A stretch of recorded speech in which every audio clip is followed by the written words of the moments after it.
Good afternoon, everyone. I am Professor Amit Jadhav. Today, we are going to see our next topic developing RESTful web services with JAX RS. In few lecture before, we have seen the SOAP services with JAX WS. Okay.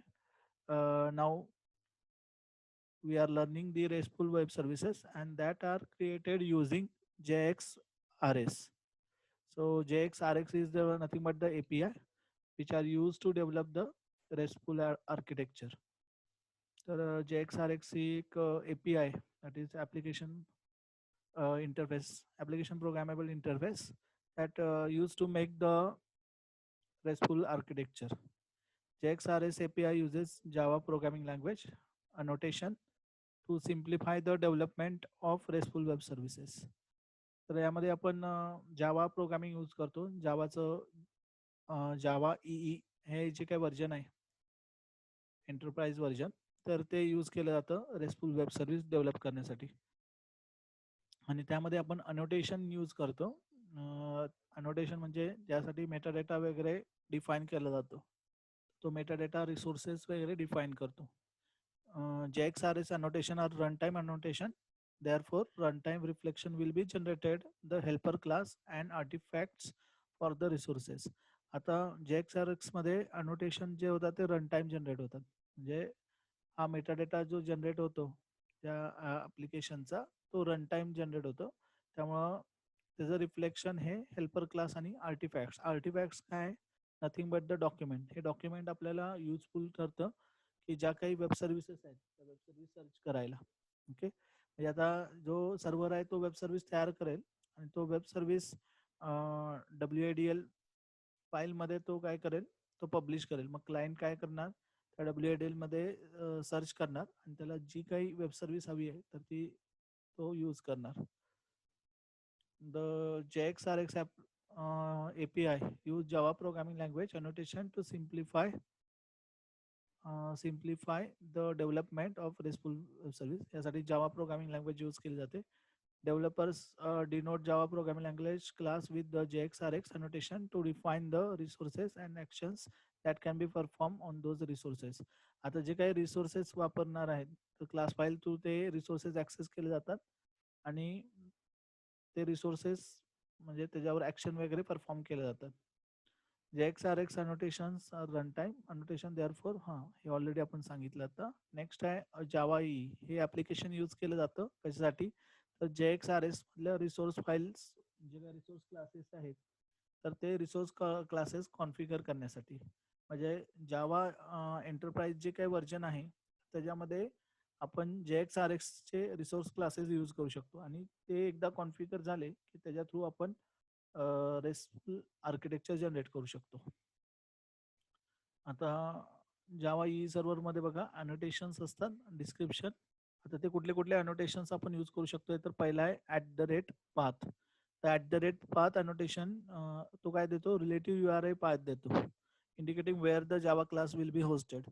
तर त्यामध्ये जावा जो class आपल्याला access करायचा ज्यामध्ये आपण JXRXचे resource classes use केले तर त्याचा URI पाथ आपण स्पेसिफाय करतो कुठं, @path मध्ये. आता एक्झाम्पल दिले बघा त्याचं. सपोज आपण हॅलो वर्ल्ड नावाचा क्लास यूज करतोय तर तो आपल्याला ॲक्सेस करायचा तर URI मध्ये आपण त्याचा रिलेटिव्ह पाथ जो आहे पाथच्या याला त्याला ती आपण व्हॅल्यू असाइन करणार. फॉर एक्झाम्पल यू कुड ask for the name of the user and pass. आता त्याबरोबर आणखी पॅरामीटर पण आपण पास करू शकतो म्हणजे त्या URL पाथमध्ये. आता समजा आपल्याला त्या फाईलमध्ये आपल्याला म्हणजे जो काही रिसोर्स आपल्याला यूज करायचा आहे हॅलो वर्ल्ड मधला, तर त्यामध्ये आपल्याला युजर नेम गेट करायचं आहे तर आपण इथे युजर नेम आपण पास करतो. म्हणजे या पाथ बरोबर आपण पॅरामीटर्स पण पास करू शकतो. ओके. नेक्स्ट आहे गेट. गेट पण काय एक मेथड आहे.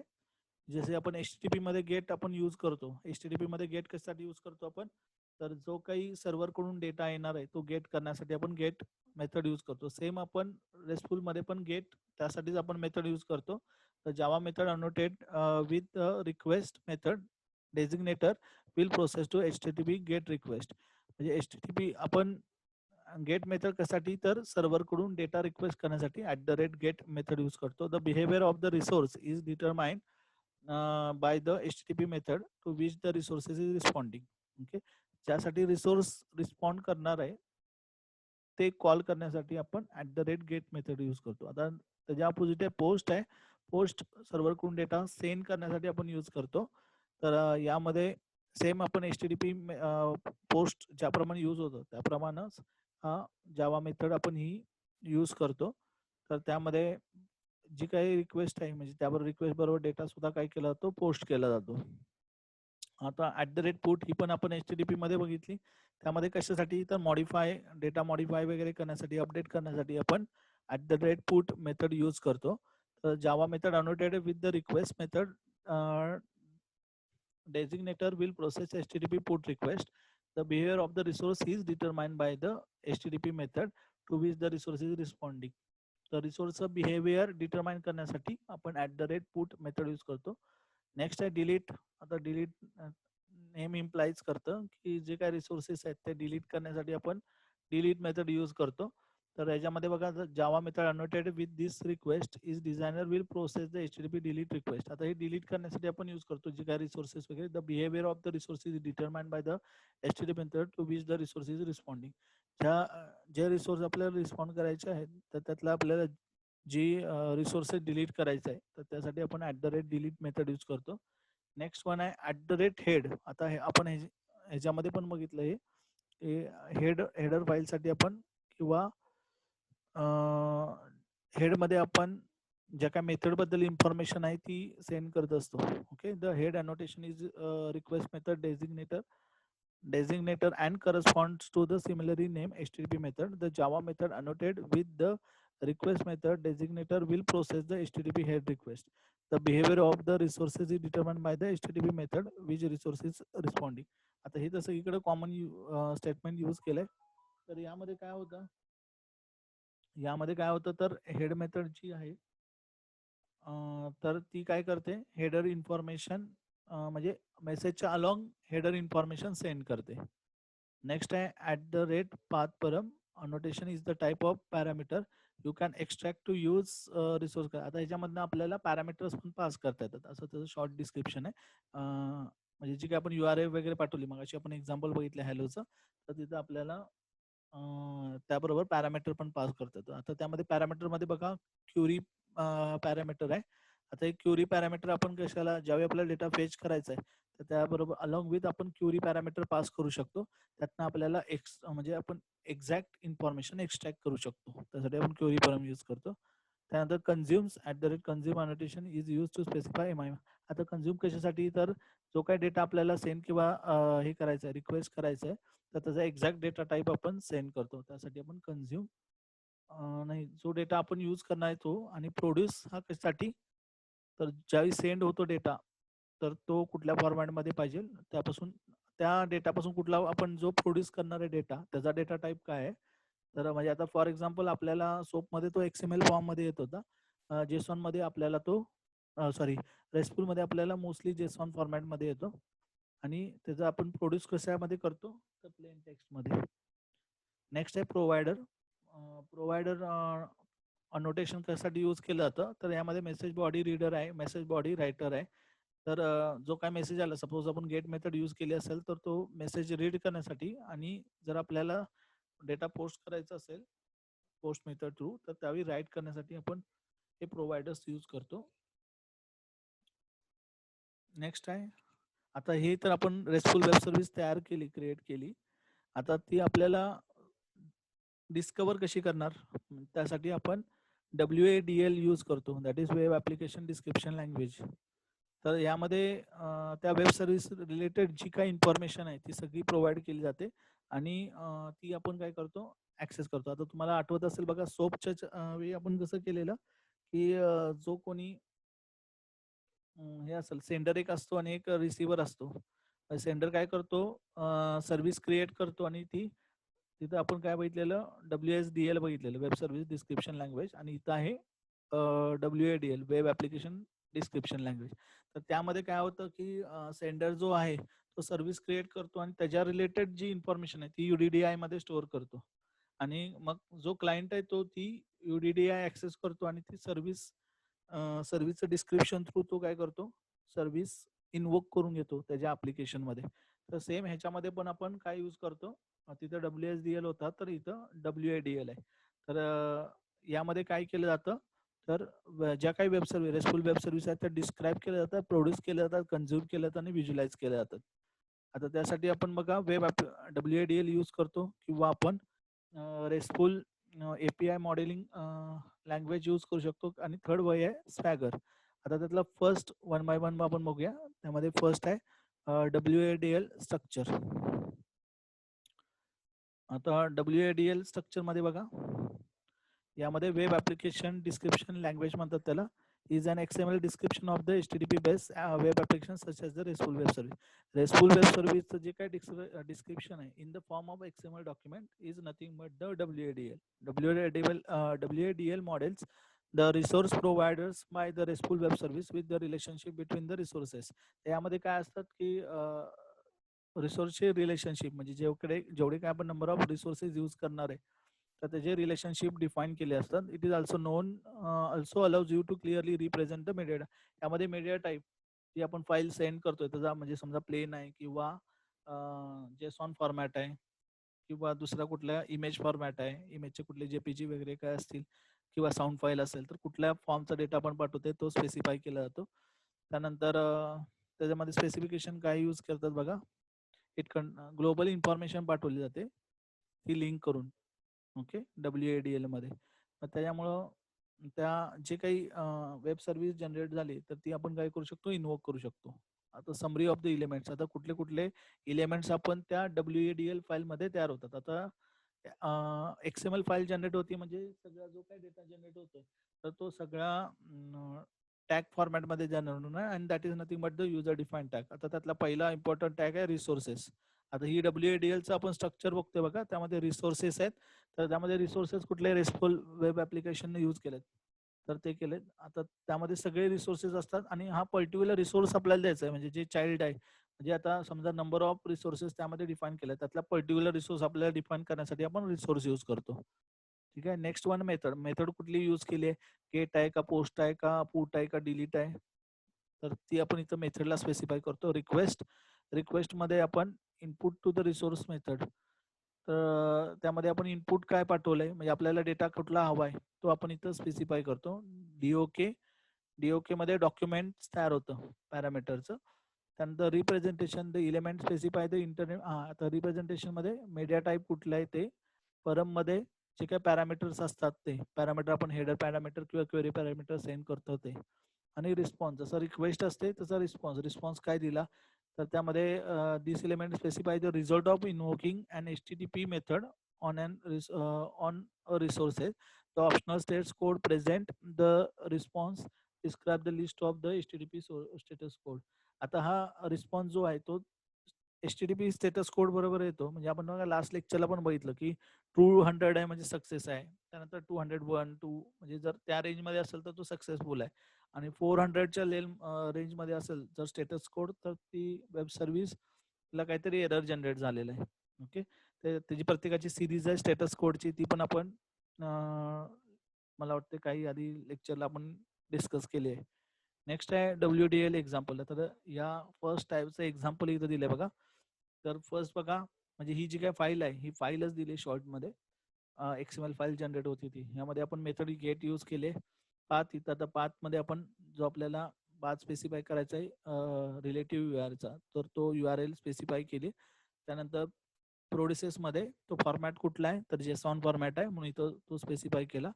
यामध्ये बघा कुठली फाईल आपल्याला क्लास ऍक्सेस करायचा आहे, त्यामध्ये आपल्याला पॅरामीटर कुठला पाठवायचा आहे तो आपण सेंड केला. इथे तुम्हाला डेटा काय पाठवायचा आहे तो डेटा आपण इथं स्पेसिफाय केला. आता WADL कोड हा बघा, ऍक्च्युअल कोड. यामध्ये बघा रिसोर्सेस कुठले आहे, रिसोर्सचा पाथ काय, हेच पुन्हा आपण रिपीट केलं. पाथ काय आहे तो, सॉरी पॅरामीटर्स कुठले यूज केलेत ते. मग त्यामध्ये बघा नेम पॅरामीटर यूज केलं आणि त्याची व्हॅल्यू ID आहे. ओके, त्यानंतर मेथड कुठली यूज केली, गेट मेथड आहे. आणि नंतर मग सगळे टॅग क्लोज केले. ही WSDL फाईल आहे. ओके, नेक्स्ट बघा सेकंड वे, रेस्टफुल API मॉडेलिंग लँग्वेज. जसं WADL आहे वेब ॲप्लिकेशन डेव्हलपिंग लँग्वेज, तर तसंच रेस्टफुल API मॉडेलिंग लँग्वेज. तर हा पण कशासाठी आपण यूज करतो, आता तो XML फॉर्मॅटमध्ये होता, तर हा काय करतो आपल्याला ह्युमन रिडेबल फॉर्मॅट देतो and machine processing able documentation for the RESTful web service. RESTful web सर्व्हिसच्या रिलेटेड ह्युमन रिडेबल फॉर्मॅटमध्ये येतो. आता पहिल्या ह्याच्यामध्ये XML फॉर्मॅटमध्ये आपल्याला तो डेटा मिळतो आणि यामध्ये आपल्याला ह्युमन रिडेबल म्हणजे टेक्स्ट फॉर्मॅटमध्ये मिळतो. It helps to clearly document resources method. आता ह्यामध्ये पण हीच सगळी इन्फॉर्मेशन दिली असते, डॉक्युमेंट्स कुठले, रिसोर्सेस कुठले, मेथड्स कुठल्या यूज केल्यात, पॅरामीटर्स काय, रिस्पॉन्सेस कसे आहेत, रिक्वेस्ट काय, ही सगळी इन्फॉर्मेशन आपल्याला या रेस्टफुल API मॉडेलिंग लँग्वेजमध्ये मिळते. RAML हा त्याचा शॉर्टकट आहे. Work group includes the technology. आता हा बाकीच्या पण सॉफ्टवेअरला सपोर्ट करतो, म्हणजे जसे की म्युलसॉफ्ट आहे, त्यानंतर पेपल आहे. पेपल आपण पेमेंटसाठी यूज करतो, बघितलं असेल मे बी तुम्ही. इंट्रट्स आहे, सिस्को आहे. तर ह्या टेक्नॉलॉजीला पण, टेक्नॉलॉजी लिडरना पण सपोर्ट करतो. त्यानंतर म्हणजे ह्या टेक्नॉलॉजी लिडर्स RAML यूज करतात. त्यानंतर बघा ओव्हरव्ह्यू स्ट्रक्चरचा. तर यामध्ये text file with the recommended extension. आता जी काय टेक्स्ट फाईल जनरेट होते इथे, जसं आपलं WADL मध्ये पण XML फाईल जनरेट होते की त्याचं एक्सटेन्शन .XML असतं, तर इथं RML फाईलचं, टेक्स्ट फाईलचं एक्सटेन्शन हे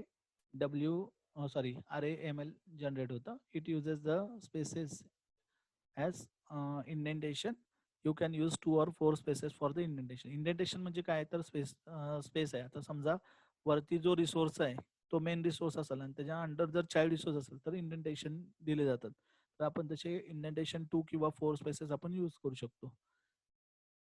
आता नेक्स्ट बघा, grouping the contents into different logic section. आता ह्याच्यामध्ये जे काही म्हणजे एक पर्टिक्युलर टाईपचं असेल तर त्यांचं काय केलं जातं, ग्रुपिंग किंवा सेक्शन्स केले जातात. आता त्यामध्ये काय दिली जाते, बेसिक इन्फॉर्मेशन दिली जाते. Basic information including the information about the rest API सच. आता यामध्ये जो काही आपण रेस्टफुल हे जनरेट केली आहे तर त्याच्या रिलेटेड इन्फॉर्मेशन असते, म्हणजे जसं की APIचं टायटल, व्हर्जन, त्यानंतर बेस URL काय यूज, URI काय यूज केलं आहे, त्याचे पॅरामीटर जे काय आहेत, त्यानंतर रिसोर्सेस कुठले यूज केले, प्रोटोकॉल काय यूज केला आहे आणि मीडिया टाईप काय, ही सगळी इन्फॉर्मेशन प्रोव्हाइड केली जाते त्या सेक्शनमध्ये. आता नेक्स्ट आहे सिक्युरिटी. आता त्यामध्ये या ही जी काही फाईल आहे तर त्याला सिक्युरिटी डेफिनेशन पण त्यामध्ये डिफाईन केली जाते, म्हणजे कशासाठी, जी काही वेब सर्व्हिस आपण यूज करणार आहे त्याची सिक्युरिटी पण डिफाईन केली जाते. Resources and nested resources. Resources are identified by their relative URA. A nested resources is a resource defined as a child of the parent resources. आता ह्याच्यामध्ये मेन रिसोर्सेस आहेत आणि त्यापासून जनरेट झालेले चाइल्ड रिसोर्सेस पण आपण यूज करतो. HTTP method आपण गेट, पोस्ट, त्यानंतर पुट, डिलीट, ही जी आपण ह्याच्यामध्ये पण बघितली सब सर्व्हिसेसमध्ये, त्या सगळ्या मेथड्स इथं पण यूज केल्या जातात. आता HTTP मेथडमध्ये बघा सेक्शन कुठले असतात, क्युरी पॅरामीटर. याच्यामध्ये जो आपला डेटा फेच करायचा आहे त्या रिलेटेड क्युरी आपण पास करू शकतो. रिक्वेस्ट डेटा, तर याच्यासाठी आपण पुट आणि पोस्ट मेथड यूज करतो, सर्व्हरकडून आपल्याला जो काही डेटा रिक्वेस्ट करायचा आहे त्यासाठी. रिस्पॉन्ससाठी आपल्याला, म्हणजे आपल्याला सर्व्हरला काही डेटा पाठवायचा आहे तर त्यासाठी आपण रिस्पॉन्स यूज करतो, रिस्पॉन्स मेथड. नेक्स्ट आहे RAMचं एक्झाम्पल. त्यामध्ये बघा, जसं आपण WADLचं बघितलं, आता इथं सगळं तुम्हाला प्लेन टेक्स्टमध्ये दिसेल बघा. मग अशी आपल्याला XML फाईलमध्ये दिसलं तर फर्स्ट आपण बघा मेथड कुठली यूज करायची ती, त्यानंतर त्याचा URI, त्यानंतर कुठल्या फॉर्मॅटमध्ये येणार आहे डेटा जनरेट होणार आहे, JSON फॉर्मॅटमध्ये.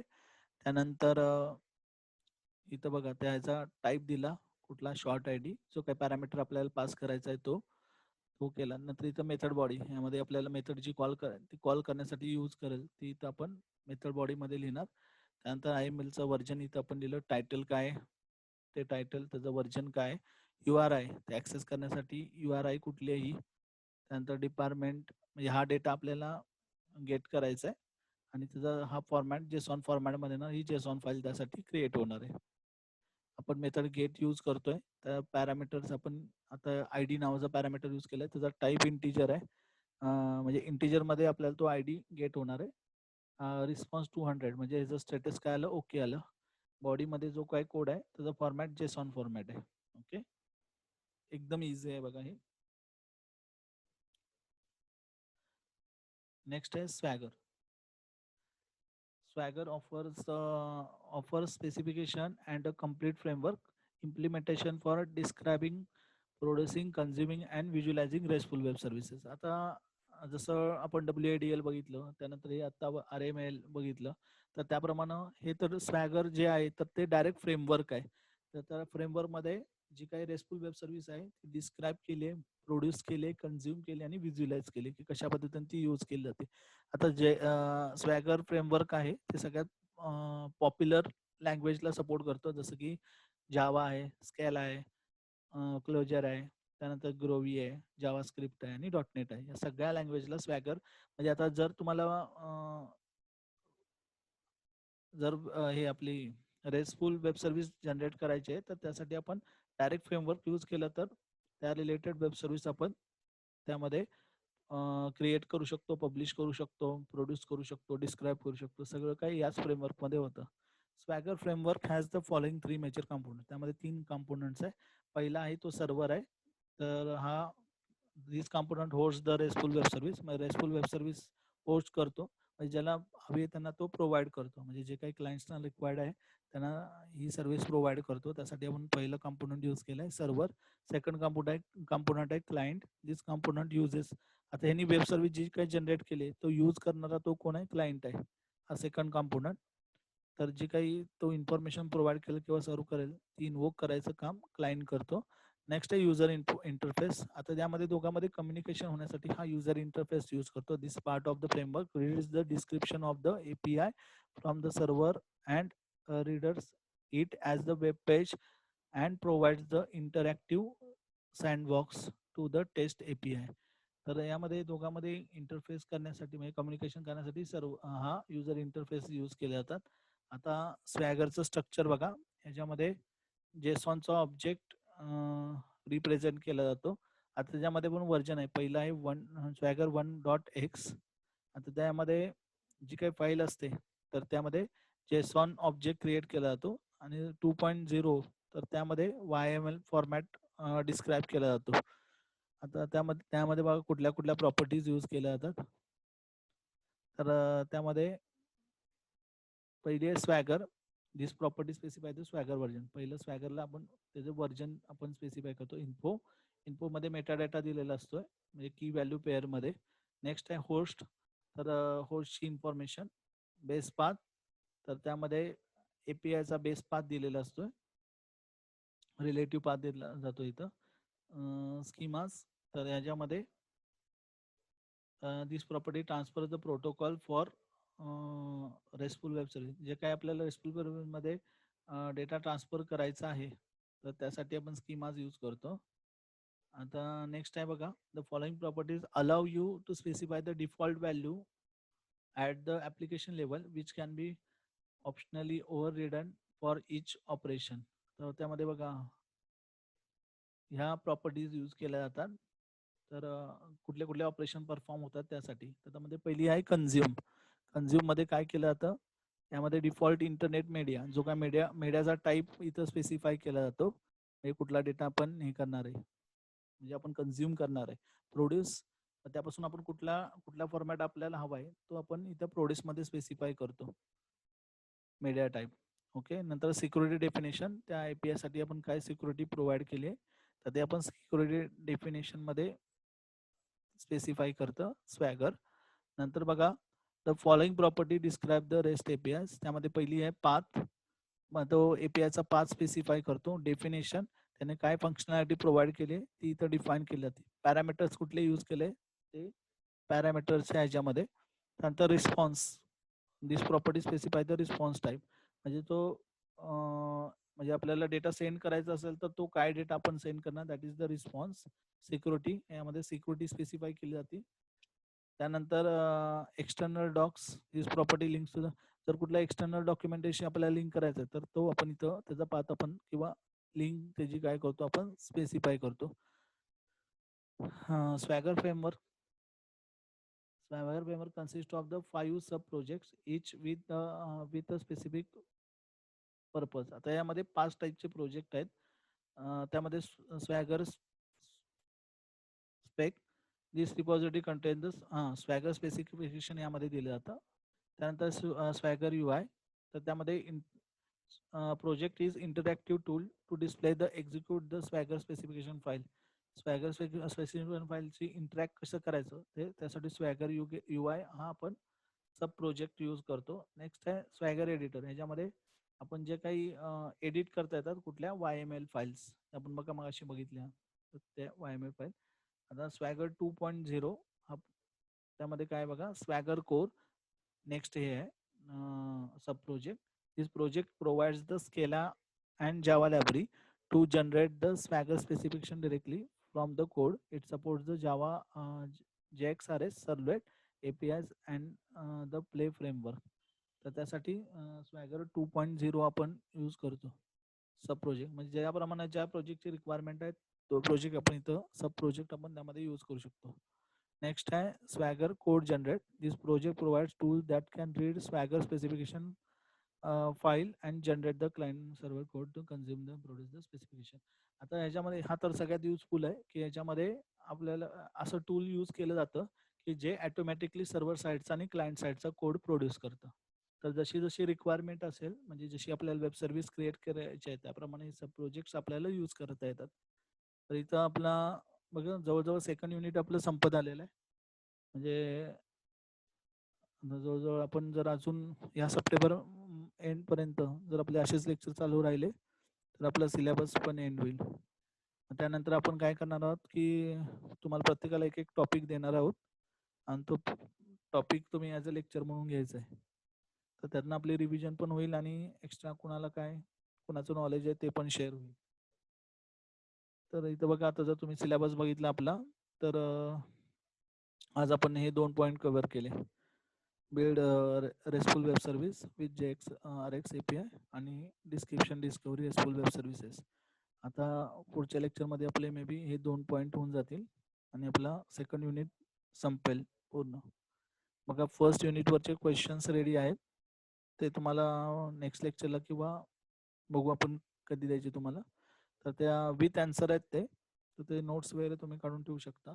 जर काय ह्याच्यामध्ये तुम्हाला प्रॉब्लेम असेल सेकंड युनिटमध्ये याच्यामध्ये जेसॉन फॉर्मॅट जेसॉन मेसेज ह्याच्यावर आहे खूप इम्पॉर्टंट आहे. म्हणजे फर्स्ट स्ट्रक्चर आपण फक्त सोपवर बघितलं, सेकंड रेस्टफुल वेब सर्व्हिसवर आणि थर्ड ह्याला आपण WCF बघणार आहोत. हे पण एकदम छोटं आहे म्हणजे जवळजवळ 10-15 पेजचंच आहे युनिट. हे पण लवकर कव्हर होईल आपल्याला. ओके. आपल्याला सगळ्यात महत्त्वाचं आपल्याला कॉन्सन्ट्रेट करायचं आहे प्रॅक्टिकलवर. प्रॅक्टिकल आपले झालेत पण अजून कुणी रिप्लाय केला नाही आहे. प्रॅक्टिकलचे स्क्रीनशॉट्स वगैरे पाठवले नाही आहेत. तर ज्यांनी ज्यांनी कम्प्लीट केलं आहे ज्यांच्या घरी कम्प्युटर अवेलेबल आहे त्यांनी प्रॅक्टिकल नक्की करून बघा. कारण प्रॅक्टिकल आपलं एक्सटर्नली येतात तर त्यामुळे तुम्हाला ते परफॉर्मच करायचे आणि सगळ्यांनी यायलाच पाहिजे. आणि स्टेप्स भरपूर आहेत त्यामुळे तुमची प्रॅक्टिस जर तुम्ही केली तरच तुमच्या त्या स्टेप्स लक्षात जातील. आणि आपल्याला प्रॅक्टिकल केलं तर तुमच्या थिअरीचे कन्सेप्ट पण क्लिअर होतील. त्यामुळे आपल्याला प्रॅक्टिकल करायचं मग तिथं पण तुम्हाला मग JSON फाईल काय सोप कुठं यूज केलं आहे सोप वेब सर्व्हिस म्हणजे हे कुठं यूज केलं आहे वेब सर्व्हिस कशी जनरेट होते त्यासाठी काय कोड आपण राईट करतोय हे सगळं समजेल तुम्हाला. पुन्हा CRUD ऑपरेशन कसं परफॉर्म होत आहे डेटाबेसशी कसं कनेक्ट होते तिथनं डेटा कसा फेच होतोय हे सगळं आपल्याला प्रॅक्टिकलमध्ये समजणार आहे. तर तुम्ही मला व्हॉट्सअपवर तुमचे ईमेल ID पाठवून ठेवा. तर तुम्हाला मी पहिल्या युनिटच्या नोट्स प्रोव्हाइड करेन. तर मग तुम्ही त्याचं स्टडी करू शकाल. ओके. काय डाऊट असेल तर विचारा. इथं आपण लेक्चर एंड करतोय. ओके. थँक्यू.